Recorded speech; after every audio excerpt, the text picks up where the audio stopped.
Amazing Grace by Mary Hoffman and pictures by Carolyn Binch. Grace was a girl who loved stories. She didn't mind if they were read to her, or told to her, or made up in her own head. She didn't care if they were in books, or movies, or out of Nana's long memory. Grace just loved stories. After she had heard them, and sometimes while they were still going on, Grace would act them out. And she always gave herself the most exciting part. Grace went into battle as Joan of Arc, and wove a wicked web as Anasazi the spider. She hid inside the wooden horse at the gates of Troy. She went exploring for lost kingdoms. She sailed the 7 seas with a peg leg and a parrot. She was Hiawatha, sitting by the shining big sea water, and Mowgli in the backyard jungle. Sometimes she could get Ma and Nana to join in, when they weren't too busy. Then she was Dr. Grace, and their lives were in her hands. One day, Grace's teacher said they would do the play Peter Pan. Grace knew who she wanted to be. When she raised her hand, Raj said, "You can't be Peter. That's a boy's name." But Grace kept her hand up. "You can't be Peter Pan," whispered Natalie. "He isn't black." But Grace kept her hand up. "All right," said the teacher. "Lots of you want to be Peter Pan. So, we'll have auditions next week to choose parts." She gave them words to learn. When Grace got home, she seemed sad.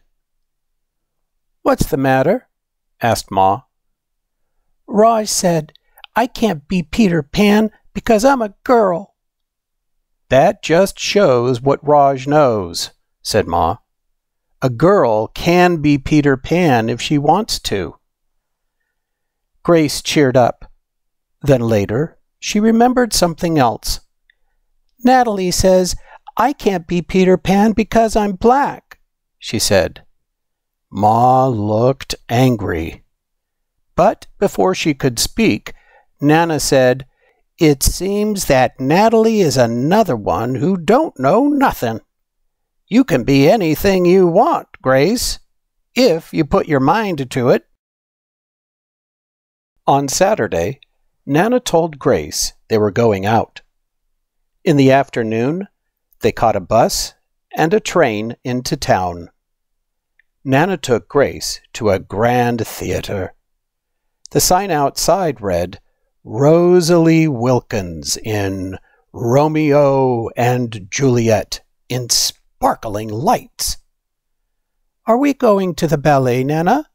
asked Grace. "We are, honey. But first I want you to look at this picture." Grace looked up and saw a beautiful young ballerina in a tutu. Above the dancer it said, "Stunning New Juliet." "That one is little Rosalie from back home in Trinidad," said Nana. "Her granny and me, we grew up together on the island. She's always asking me do I want tickets to see her Rosalie dance. So this time I said yes." After the ballet, Grace played the part of Juliet, dancing around her room in her imaginary tutu. "I can be anything I want," she thought.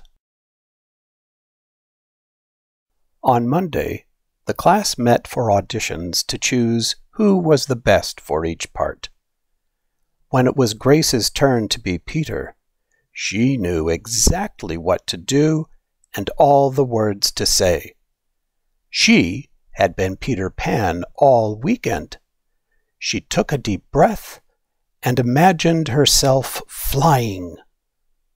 When it was time to vote, the class chose Raj to be Captain Hook and Natalie to be Wendy.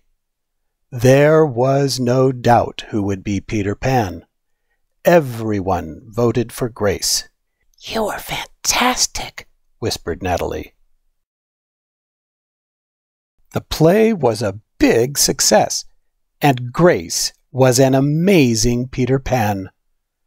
After it was all over, she said, "I feel as if I could fly all the way home." "You probably could," said Ma. "Yes," said Nana.